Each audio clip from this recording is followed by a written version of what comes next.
And the Gospels and the other books of the New Testament were written after that, 30, 40, 50 years after that. Almost all of the books of the New Testament, though, are written within the 1st century AD. These books were originally written in Greek.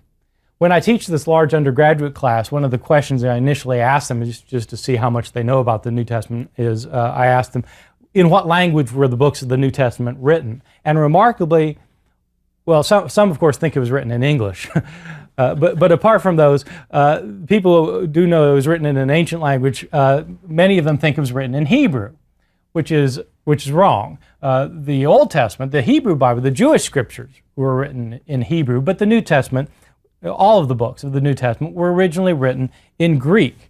This is because Greek was the lingua franca of the early Roman Empire. Since the conquests of Alexander the Great, some 3 centuries earlier, when Alexander the Great spread Greek culture throughout the entire Mediterranean, it became common for the elite throughout the Mediterranean to speak Greek. And so if you wanted to communicate broadly in the Roman world, you didn't use Latin, the language of Rome, you used Greek, the language of international culture and commerce. Much as today English is spoken throughout much of the world, but in those days Greek was spoken throughout much of the world. And so the New Testament contains 27 books from the 1st century, written by 14 or 15 different authors, written in the Greek language. I should point out that Greek was not the language spoken by Jesus and his followers.